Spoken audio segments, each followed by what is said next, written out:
আসসালামু আলাইকুম, কেমন আছেন আপনারা? আশা করি আলহামদুলিল্লাহ আপনারা সবাই ভালো আছেন। তো আজকে আমি আপনাদের সামনে যে বিষয়টা নিয়ে আসছি, তো আমরা কথা দিয়েছিলাম যে এসএসসি 27 ব্যাচ যারা আছে, অর্থাৎ 27 সালে যারা পরীক্ষা দিবে তাদের জন্য আমরা একটা কোর্স নিয়ে আসবো এবং এই কোর্সের মাধ্যমে আমরা তাদের সিলেবাসটা সম্পূর্ণ শেষ করে দিব। তো তারই ধারাবাহিকতায় আমরা আপনাদের জন্য একটা কোর্স নিয়ে আসছি বুস্টার সিরিজ 1 নামে এবং এই সিরিজের আমাদের লক্ষ্য হচ্ছে যারা এসএসসি 27 সালে পরীক্ষা দিবেন তাদের সম্পূর্ণ সিলেবাসটা একদম এ থেকে জেড পর্যন্ত যে খুঁটিনাটি বিষয়গুলো আছে, physics, chemistry, biology, math, higher math এবং হচ্ছে ইংলিশ, এই সাবজেক্ট গুলার এ টু জেড সিলেবাস আমরা শেষ করে দেবো ইনশাল্লাহ। তো আপনারা আশা করি আমাদের সাথে থাকবেন এবং আপনারা যারা আমাদের সাথে থাকবেন আমরা আশাবাদী ইনশাআল্লাহ আপনাদের শতভাগ সিলেবাসটা আমরা শেষ করে দিতে পারবো। তো আজকে থেকে আমাদের পথ চলা শুরু হতে যাচ্ছে। তো আমি আজকে আপনাদের যে ফিজিক্স সাবজেক্ট আছে ওই ফিজিক্স সাবজেক্টটার ক্লাস নিব। তো ফিজিক্স সাবজেক্টটার আজকে আমরা দ্বিতীয় অধ্যায় দিয়ে শুরু করবো। তো দ্বিতীয় অধ্যায়টা হচ্ছে গতি। তো এই গতি চ্যাপ্টারটা হচ্ছে নামটা যেমন এর ছোট তেমনি ভাবে এর বিশালতা বা এর গভীরতা অনেক। তো আমরা আজকে যে গতি চ্যাপ্টারের যে বিষয়গুলো পড়বো এই বিষয়গুলো হচ্ছে স্থিতিগতি, বিভিন্ন প্রকার গতি, স্কেলার ও ভেক্টর রাশি, দূরত্ব, সরণ, দ্রুতি ও বেগ, ত্বরণ ও মন্দন এবং গতি সমীকরণ সমূহ। তো দেখেন আপনারা কিন্তু অলরেডি প্রি টেস্ট পরীক্ষা দিতেছেন। তো প্রি টেস্ট পরীক্ষা যারা দিবেন বা প্রিপারেশন নিতেছেন তাদের জন্য আমার এই ক্লাসটা খুব একটা মানে ভ্যালুয়েবল ক্লাস পাবে না, কারণ এই বিষয়গুলো আপনারা সবাই জানেন। তো যারা এবছর নিউ 9 নতুন সায়েন্স তাদের জন্য এই ক্লাসটা একটু গুরুত্বপূর্ণ হতে পারে, কিন্তু আপনাদের জন্য, কারণ এই বিষয়গুলো আপনারা জানেন। তারপরে এই বিষয়গুলো আমরা যেহেতু আমরা আপনাদেরকে কথা দিচ্ছি যে আমরা আপনাদেরকে এ থেকে যে পর্যন্ত টোটাল সিলেবাসটা শেষ করে দিব, তো আমাদের এই খুঁটিনাটি বিষয়গুলো জানতে হবে। তো আজকে এই ছোট্ট বিষয়গুলো নিয়ে আমরা আজকে আপনার সামনে আলোচনা করবো। তো আপনারা কি আমাকে বলতে পারবেন যে গতি আসলে জিনিসটা কি? যে গতির জিনিসটা হচ্ছে কোনো একটা বস্তু রানিং এ আছে বা গতিশীল অবস্থা আছে, সেটাই গতি। তো ফিজিক্সে কিন্তু আমরা নর্মাল দৃষ্টিতে যা বুঝি বা যাই করি তা কিন্তু তা না। ফিজিক্সের প্রত্যেকটা জিনিসের একটা লজিক থাকে, তেমনি গতি যদি আপনি ডেফিনেশন করতে চান বা গতিকে যদি সংজ্ঞায়িত করতে চান তারও একটা লজিক আছে। তো সেই লজিক অনুযায়ী আমরা শিখবো। আর ফিজিক্স জিনিসটা মূলত লজিক ছাড়া এখানে কিছু হয় না। তো এই গতি জিনিসটা কি বা স্থিতি জিনিসটা কি, এই জিনিসটা যদি আমরা জানতে চাই বা বুঝতে চাই তার আগে আমাদেরকে আর একটা বিষয় সম্পর্কে জানতে হবে, সেটা হচ্ছে প্রসঙ্গ কাঠামো বা প্রসঙ্গ বিন্দু। এখন প্রসঙ্গ কাঠামো বা প্রসঙ্গ বিন্দু জিনিসটা কি? প্রসঙ্গ কাঠামো বা প্রসঙ্গ বিন্দু জিনিসটা হচ্ছে, মনে করেন আমি কিন্তু এখন ক্যামেরার সামনে দাঁড়ানো। তো ক্যামেরার সাপেক্ষে আমি কি, ক্যামেরা আর আমার এই দুজনের মাঝখানে কি কোন অবস্থানের পরিবর্তন হচ্ছে? পরিবর্তন কিন্তু এখন হচ্ছে না। তার মানে ক্যামেরার সাপেক্ষে আমি কি অবস্থায় আছি? স্থির অবস্থায় আছি। আমি এদিকেও নড়তেছি না ওইদিকেও নড়তেছি না, আমি এদিকেও রানিং এ না ওইদিকেও রানিং এ না, আমি ক্যামেরার সাপেক্ষে আমি স্থির।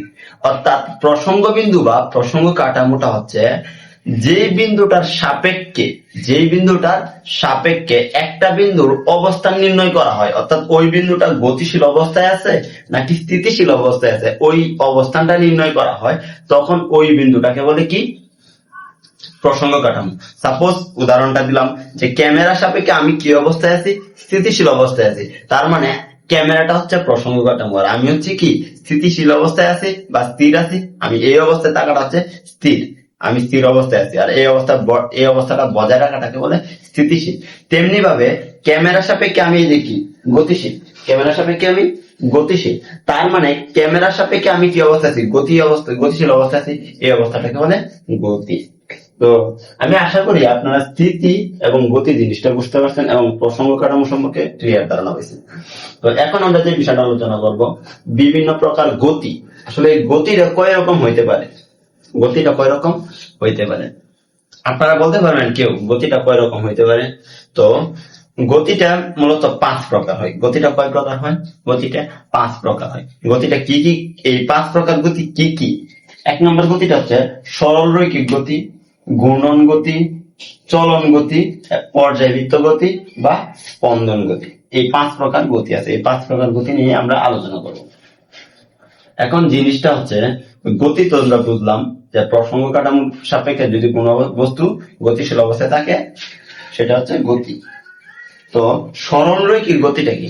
সরল রৈখিক অর্থাৎ সরল রেখা বরাবর যদি একটা বস্তু গতিশীল থাকে তখন ওই গতিটাকে কি বলবে? সরল রৈখিক গতি বলবে। এরপরে হচ্ছে ঘূর্ণন গতি।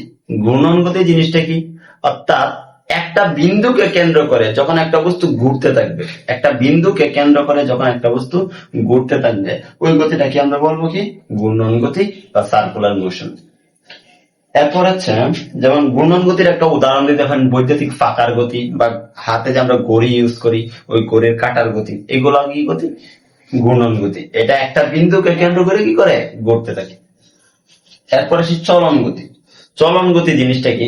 চলন গতি জিনিসটা হচ্ছে একটা বস্তুর গতি যদি এমন হয় যে বস্তুর সকল কণা একই সাথে একই দিকে অতিক্রম করতেছে। অর্থাৎ মনে করেন আপনি একটা গাড়ি, আপনি এখানে একটা গাড়িতে বসে আছেন, গাড়িটা কি করছে? এদিকে রানিং বা যাত্রা শুরু করছে। তো এই যে গাড়ির যদি আপনি চাকাটা বাদ দেন, গাড়ির চাকাগুলা যদি আপনি বাদ দেন, তো এই গাড়ির চাকা বাদে টোটাল গাড়ির যে বডিটা আছে, এই বডিটা কি করতেছে? একই সাথে একই দিকে কি করতেছে? পথ অতিক্রম করতেছে। তখন একই সাথে যখন একই গাড়ির অল পার্টস বা অল বস্তুকণা একই সাথে একই দিকে পথ অতিক্রম করে, এরকম গতিগুলোকে কি বলে? চলন গতি বলে। এখন এই অধ্যায়ের সবচেয়ে গুরুত্বপূর্ণ দুইটা ডেফিনেশন হচ্ছে পর্যায়বৃত্ত গতি বা স্পন্দন গতি। পর্যায়বৃত্ত গতি মানে পেরিয়ডিক মোশন, আর স্পন্দন গতি মানে হচ্ছে হারমোনিক মোশন। তো পর্যায়বৃত্ত গতিটা কি? পর্যায়বৃত্ত গতিটা হচ্ছে যদি একটা বস্তু একটা বিন্দুকে একই দিক থেকে কি করে? বারবার অতিক্রম করে। অর্থাৎ এখানে মনে করেন একটা এই বিন্দুটাকে কি করতেছে? একটা বস্তুর গতিটা এমন যে এই বস্তুটাকে বারবার একই দিক থেকে কি করতেছে? অতিক্রম করতেছে, একই দিক থেকে অতিক্রম করতেছে। অর্থাৎ পর্যায়বৃত্ত গতিটা হবে ওই গতিটা যদি একটা বিন্দুর বস্তুর গতি যদি এমন হয় একটা নির্দিষ্ট বিন্দুকে নির্দিষ্ট সময় পর পর একই দিক থেকে অতিক্রম করে। অর্থাৎ একটা নির্দিষ্ট বিন্দুকে এক নির্দিষ্ট সময় পর পর একই দিক থেকে অতিক্রম করে। অর্থাৎ দেখেন সবসময় কোন দিক থেকে অতিক্রম করতেছে? এই দিক থেকে অতিক্রম করতেছে, নির্দিষ্ট সময় পর পর হতে হবে। তখন এই গতিটাকে আমরা কি বলবো? পর্যায়বৃত্ত গতি বা পিরিয়ডিক মোশন বলবো। এখন হচ্ছে এই পর্যায়বৃত্ত গতির উদাহরণটা কি দিতে পারি? পর্যায়বৃত্ত গতির উদাহরণটা দিতে পারি যে ঘড়ির কাঁটার গতি, বা আমাদের যে হার্টবিট থাকে, হার্টবিট অর্থাৎ আমাদের যে হৃদস্পন্দন, ওই হৃদস্পন্দনটাও কি গতি? একটা পর্যায়বৃত্ত গতি। আর স্পন্দন গতি জিনিসটা কি, বা হারমোনিক মোশন জিনিসটা কি? হারমোনিক মোশন জিনিসটা হচ্ছে যদি একটা বস্তুর গতি এমন হয় যে সে তার পর্যায়কালের অর্ধেক সময় একদিকে যাবে এবং পর্যায়কালের বাকি অর্ধেকটা সময় সে তার বিপরীত দিকে ফিরে আসবে, এই রকম গতিটাকে স্পন্দন গতি বলে। তখন এই নিয়ে আমরা একটা নতুন শব্দ পাইলাম, এই শব্দটা পর্যায় কাল। তো এই পর্যায়কাল নিয়ে আমি এখন আপাতত কিছু বলতে চাচ্ছি না। যখন আমরা শব্দ ও তরঙ্গ অধ্যায় করবো, ওই শব্দ ও তরঙ্গ অধ্যায় আমি কি করবো? পর্যায়কাল সম্পর্কে আপনাদেরকে বিস্তারিত আলোচনা করবো। এখন স্পন্দন গতিটা বোঝার জন্য, যেমন মনে করেন আপনারা সবাই ছোটকালে দোলনায় চড়ছেন। মনে করেন এই যে একটা গাছ আছে, এখানে একটা গাছ আছে, গাছের ডালে তো মূলত আমরা দোলনা গুলা বান্ধি যারা গ্রামের বাড়িতে বড় হয়েছে। তো এখানে একটা দোলনা বানলাম।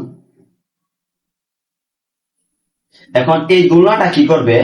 যে একটা পর্যায়কাল, সাপোজ মনে করেন এই দোলনাটা এখান থেকে তো ধাক্কা দেওয়া শুরু করলাম, আমরা দোলনাটা কিন্তু আগে ধাক্কা দেওয়ার সময় পিছনে আনি। সাপোজ মনে করেন এখান থেকে দোলনাটাকে পিছনে নিয়ে এসে এইদিকে ধাক্কা দিলাম, তো সে অর্ধেকটা সময় এদিকে যাবে এবং বাকি অর্ধেকটা সময় এইদিকে ফিরে আসবে। তার মানে অর্ধেক সময় কোন দিকে যাচ্ছে? এই দিকে যাচ্ছে, আর বাকি অর্ধেক সময় কোন দিকে ফিরে আসছে? এই দিকে ফিরে আসতেছে। এইরকম যে বস্তুর গতিগুলো হয় ওই গতিগুলাকে কি বলে? পর্যায়বৃত্ত স্পন্দন গতি বলে বা হারমোনিক মোশন বলে। তো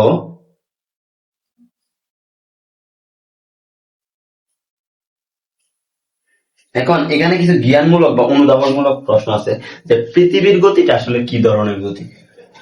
পৃথিবীর চারপাশে যে চাঁদ আছে, এই চাঁদের গতিটা আসলে কিরকম গতি? তো দেখেন মনে করেন যে পৃথিবীটা হচ্ছে এটা আর চাঁদটা হচ্ছে এটা। চাঁদটা কিন্তু এইভাবে ঘুরতেছে, পৃথিবীকে কেন্দ্র করে ঘুরতেছে না? পৃথিবীটাকে কেন্দ্র করে ঘুরতেছে। যখন চাঁদটা কিন্তু একই দিক থেকে এইভাবে ঘুরে ঘুরে কি করছে? পৃথিবীটাকে একটাই যে এই নির্দিষ্ট বিন্দুটাকে কি করতেছে, বা এইখানে যেমন আছে, যেমন চাঁদ কিন্তু প্রায় 30 দিন পর পর কি করে তার পূর্বের জায়গায় ফিরে আসে। তাহলে এইখান থেকে সে ঘোরা শুরু করবে, ঘুরে শুরু করে আবার এইদিকে আসে, আবার 30 দিন পর আবার এখানে এসে এই সেম বিন্দুটাকে একই দিক থেকে অতিক্রম করবে। তার মানে এই চাঁদের গতিটা কি গতি বলতে পারি, একই দিক থেকে যদি বারবার অতিক্রম করে তখন ওই গতিটাকে আমরা কি বলতে পারি, পর্যায়বৃত্ত গতি বলতে পারি। আর এই যে স্পন্দন গতির উদাহরণ কি, স্পন্দন গতির উদাহরণ আমরা বলতে পারি যে সরল দোলকের গতি, সরল দোলক বা দুলনার গতি। এই দুলনার গতিগুলা কি হয়, পর্যায়কালের অর্ধেক সময় এদিকে যাবে, বাকি অর্ধেক সময় এদিকে ফিরে আসবে, এইরকম গতি বলাকে স্পন্দন গতি বলতে পারে। তো আপনাদের এইখান থেকে প্রশ্ন আসতে পারে যে পর্যায়বৃত্ত গতি কাকে বলে বা স্পন্দন গতি কাকে বলে, এবং এগুলোর উদাহরণ গুলা কি, একদম মাস্টলি মনে রাখার ট্রাই করবেন। এবং এইখান থেকে উদাহরণ থেকে বিভিন্ন পরিমাণ এমসিকিউ দিয়ে দেয় যে এই গতিটা আসলে কি গতি, এরকম প্রশ্ন আসে। তো আশা করি আপনারা যে বিভিন্ন প্রকার গতি, যে 5 প্রকার গতি আছে ওই গতিটাও বুঝতে পারছেন। তো আমরা এখন যে বিষয়টা পড়বো, এই বিষয়টা হচ্ছে স্কেলার ও ভেক্টর রাশি। আসলে স্কেলার ও ভেক্টর রাশি, তাহলে আপনারা আমাকে বলতে পারেন মূলত রাশি জিনিসটা কি। রাশি জিনিসটা হচ্ছে আমরা এই ভৌত জগতে অর্থাৎ এই পৃথিবীতে যা কিছু পরিমাপ করা যায়, যা কিছু পরিমাপ করা যায় তাই হচ্ছে রাশি।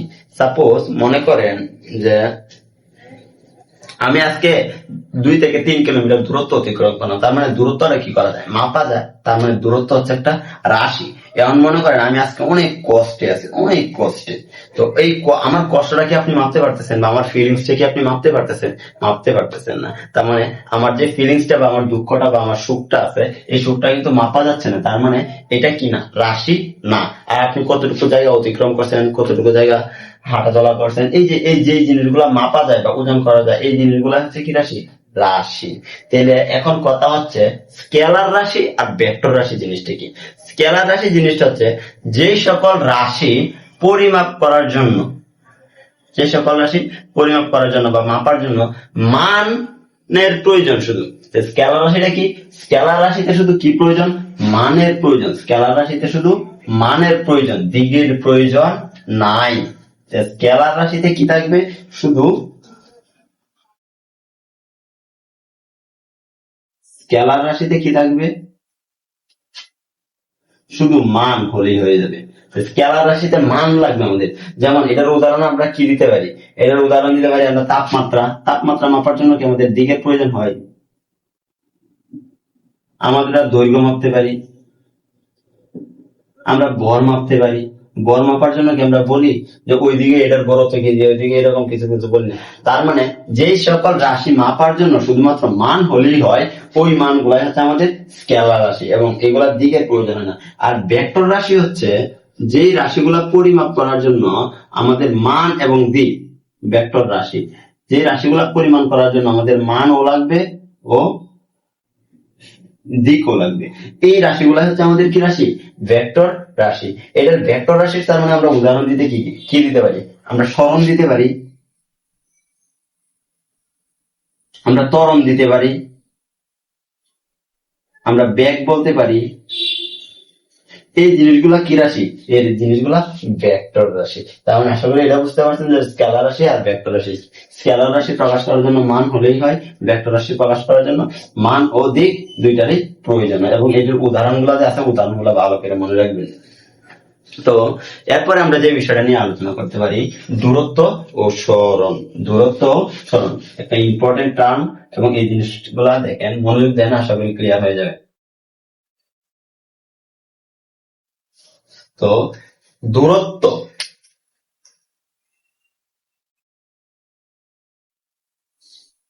দূরত্ব এটাকে ইংলিশে বলে ডিস্টেন্স, ডিস্টেন্স। আর আরেকটা হচ্ছে সরণ, আরেকটা হচ্ছে সরণ, এটাকে বলে ডিসপ্লেসমেন্ট।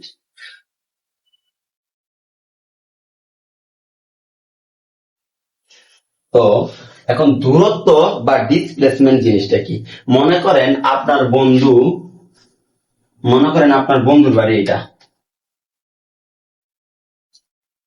আপনার বন্ধুর বাড়ি এটা আর আপনার বাড়ি এটা। এখন মনে করেন আপনি নিয়ত করলেন যে আপনার বন্ধুর বাসায় যাবেন।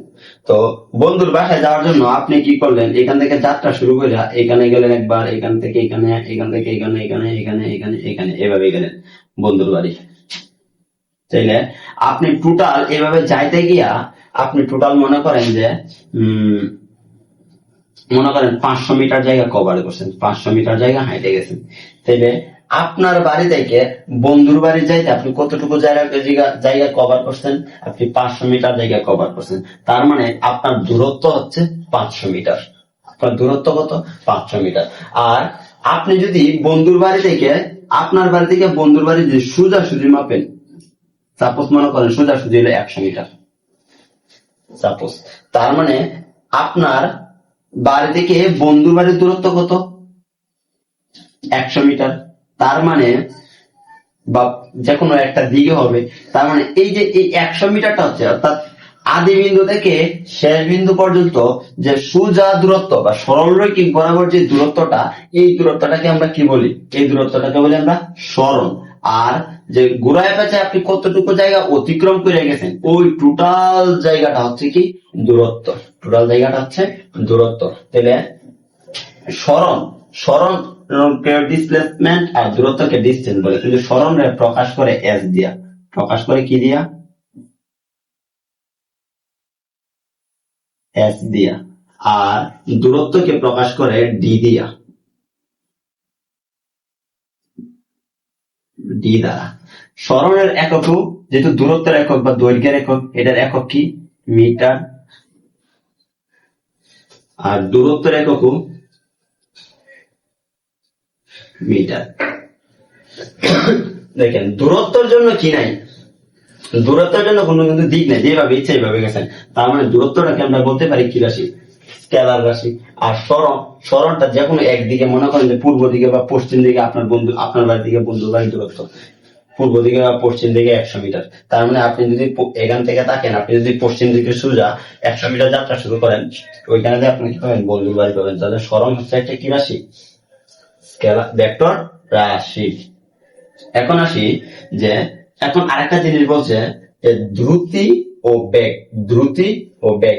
কারণ দ্রুতি আর বেগ এই জিনিসটা মূলত দ্রুতি আর বেগ দূরত্ব আর সরণের সাথে সম্পর্কিত। এই দুইটা জিনিস দূরত্ব আর সরণের সাথে সম্পর্কিত। দেখেন দ্রুতিটা হচ্ছে একক সময়ে আপনি কতটুকু দূরত্ব অতিক্রম করছেন, ওইটা হচ্ছে কি? দ্রুতি। এটা হচ্ছে দ্রুতি, অর্থাৎ একক সময়ে কতটুকু জায়গা কভার করছেন, ওইটা হচ্ছে দ্রুতি। আর ব্যাগটা কি? ব্যাগটা হচ্ছে একক সময়ে যে সরণের হারটা, ওই হারটাকে বলে কি? ব্যাগ বলে। তার মানে আপনি যদি দূরত্ব মানে কি? দূরত্ব প্রকাশ করে কি দিয়া? ডি দিয়া। যেটা যদি আপনি যদি ডি কে যদি একক সময় অর্থাৎ টি দিয়া ভাগ করেন, তাহলে আপনি কি পাবেন? আপনি পাবেন দ্রুতি, দ্রুতি। আর যদি আপনি সরণকে যদি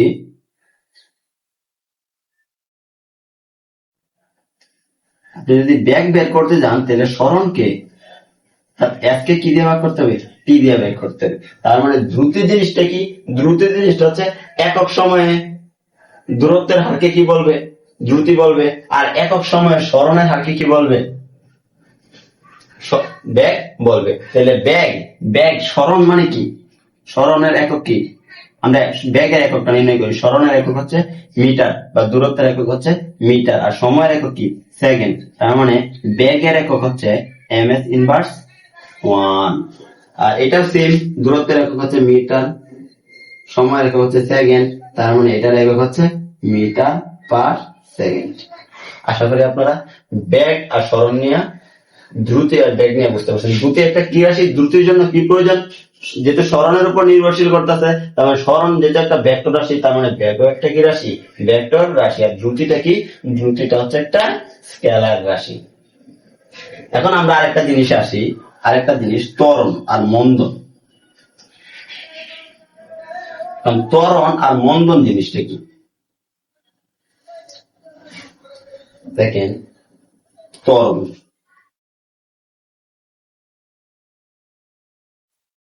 আর মন্দন। এখন ত্বরণ জিনিসটা হচ্ছে মূলত যে আপনার বেগের পরিবর্তনের হার, বেগের পরিবর্তনের হারটাই হচ্ছে কি ত্বরণ। ত্বরণের সংজ্ঞাটা যদি আপনি করতে যান যে একক সময়ে, একক সময়ে বেগের পরিবর্তনের হারকে কি বলবে? ত্বরণ বলবে। তার মানে বেগের পরিবর্তন, বেগের পরিবর্তনটা কি? মনে করেন, সাপোজ মনে করেন আপনি একটা গাড়ি নিয়ে যাত্রা শুরু করলেন, আপনি ইউ বেগে যাত্রা শুরু করলেন এবং আপনার শেষ হইল কোন বেগে? বি বেগে। আপনার কোন বেগে যাত্রা শুরু করছেন? ইউ বেগে যাত্রা শুরু করছেন, আর আপনার যাত্রা শেষ হইলো বি বেগে। তার মানে বেগের পরিবর্তনটা এখানে কত? বেগের পরিবর্তনটা হচ্ছে, যদি আমরা বি থেকে ইউ বাদ দেই তাহলে এটা হচ্ছে আমাদের বেগের পরিবর্তন। আর ত্বরণে বলছে কি? একক সময়ে বেগের পরিবর্তনের হারকে ত্বরণ বলে। তার মানে একক সময়ে, একক সময়ে বেগের পরিবর্তনের হারকে ত্বরণ বলে। তার মানে ত্বরণ সমান আমরা কি বলতে পারি? ত্বরণ সমান বলতে পারি যে একক সময়ে বেগের পরিবর্তনের হারকে কি বলবে? ত্বরণ বলবে। তাহলে ত্বরণ জিনিসটা হচ্ছে বেগ বাই বেগের পরিবর্তন বাই এই সময়। তার মানে ত্বরণকে আমরা মূলত প্রকাশ করি এ দিয়া, ত্বরণকে প্রকাশ করি আমরা এ দিয়া। এরপর হচ্ছে বেগ, বেগের একক কি? বেগের একক হচ্ছে এম এস ইনভার্স 1, আর সময়ের একক কি? S, second. তার মানে আমরা বলতে পারি ত্বরণের একক হচ্ছে m s inverse 2, m s inverse 2। আর মন্দনটা কি? মন্দনটা হচ্ছে, আপনি দেখেন তো বেগ, আপনি ইউ বেগে যখন যাত্রা শুরু করছেন, বি বেগে শেষ করছেন। এখন হচ্ছে আপনি মনে করেন, সাপোজ মনে করেন যে 10 meter per second, 10 ms inverse 2 meter per second বেগে কি করছেন? যাত্রা শুরু করছেন। আপনি বেগ বাড়ায়, মনে করেন যে মোটরসাইকেলে উঠলেন, আমি প্রথম যে স্পিডে চালানো শুরু করলাম, শেষে আমি আরো জোরে চালায় শেষ করলাম। তাহলে বেগ বাড়তে পারে, বেগ বাড়তে পারে। বেগ বাড়লে তো ধনাত্মকটাকে বলবে ত্বরণ, ধনাত্মক যদি বেগ বাড়ে তখন এটাকে বলবে ত্বরণ। আর এখন মনে করেন আপনি সাপোজ মনে করেন যে 50 মিটার পার সেকেন্ড যাত্রা শুরু করছেন, আপনি আস্তে আস্তে গাড়িটা 50 মিটার পার সেকেন্ড বেগে কি করলেন?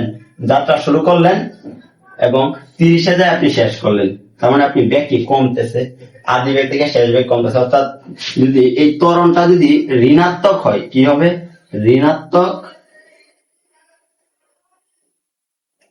হবে, তখন সেটাকে কি বলবে?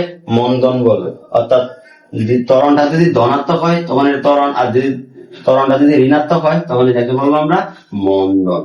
আশা করি আপনারা এ পর্যন্ত ক্লিয়ার, ত্বরণ আর মন্দন নিয়ে ক্লিয়ার।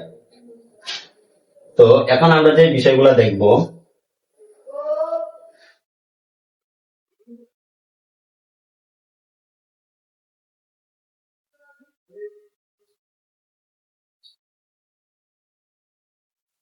এখন এনে কিছু জিনিস আছে যে সুষম বেগ, অসম বেগ, বা সুষম ত্বরণ বা অসম ত্বরণ, এনে কিছু এরকম জিনিস আছে। যেমন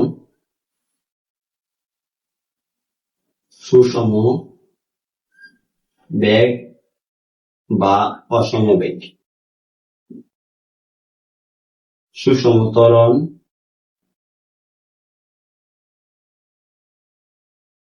বা অসম ত্বরণ।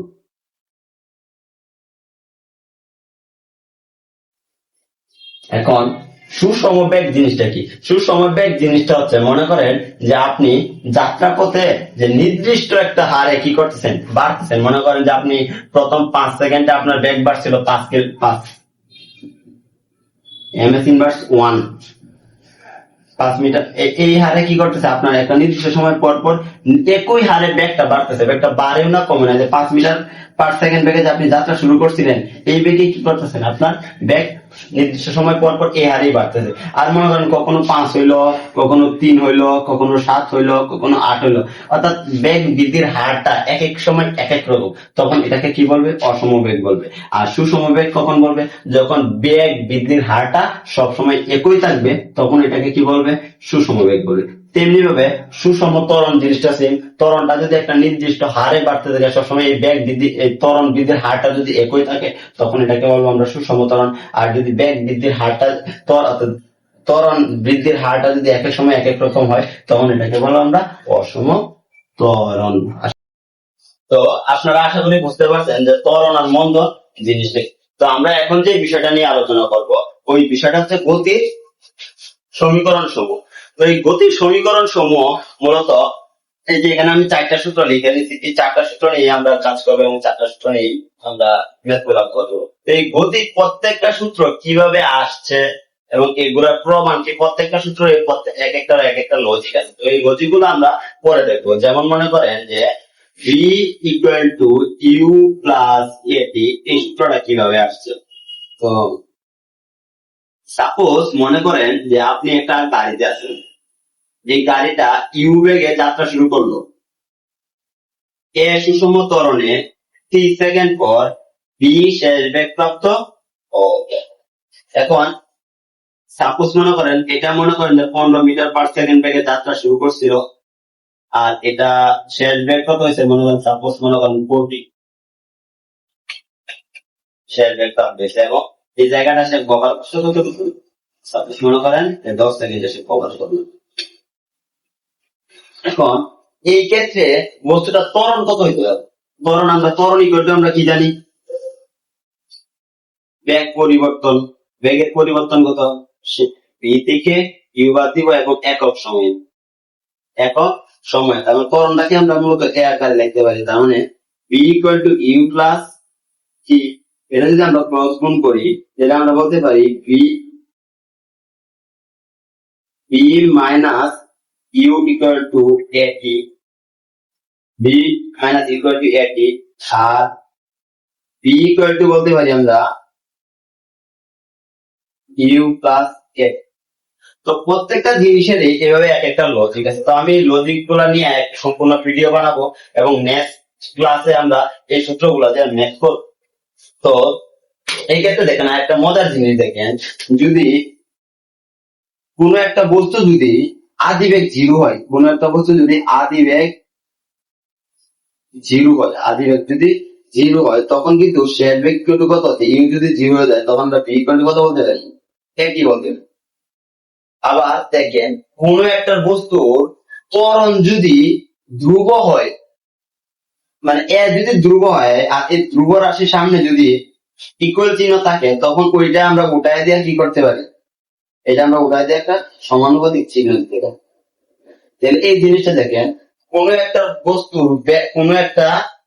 বস্তুর বা কোন একটা গাড়ির যদি আদিবেগ যদি 0 হয় এবং এটা যদি সুষম ত্বরণে চলতে থাকে, তখন আমরা বলতে পারি ভি সমানুপাতিক টি, অর্থাৎ সময় যত বাড়বে বস্তুর বেগ গুলাও তত বাড়বে। এবং এখানে সি হচ্ছে স্বাধীন রাশি, স্বাধীন, আর ভি হচ্ছে অধীন রাশি। এখন স্বাধীন আর অধীন আসলে টি এর উপরে কি করতেছে, ভি নির্ভর করতেছে। যেমন মনে করেন যে আমরা গ্রাফ গুলা যে আনি, আমরা যে গ্রাফ গুলো আনি, গ্রাফ গুলা এই দিকে আমরা কি দিই, ইন্ডিপেন্ডেন্ট, এই যে আমরা কি দিব, এই দিকে আমরা ইন্ডিপেন্ডেন্ট রাশিগুলো দিই, আর এই দিকে আমরা কি দিই, ডিপেন্ডেন্ট রাশিগুলো দিই। তো প্রত্যেকটা সূত্রের এইভাবে এক একটা লজিক আছে। তো লজিক গুলো আমি আলাদা একটা ভিডিও করব, এখানে লজিক গুলো দেখা যাচ্ছে না। তো আপনারা এই সূত্রগুলো মাথায় রাখবেন। আমরা দ্বিতীয় পর্বে যে ক্লাস গুলা নিয়ে আসবো, ওই দ্বিতীয়গুলোতে ক্লাসগুলোতে আমরা এই সূত্রগুলো দিয়ে আমরা ম্যাথ করবো। তো আজকে এই পর্যন্তই, ভালো থাকুন, সুস্থ থাকুন, এডুকেশন প্ল্যাটফর্মের সাথে থাকুন।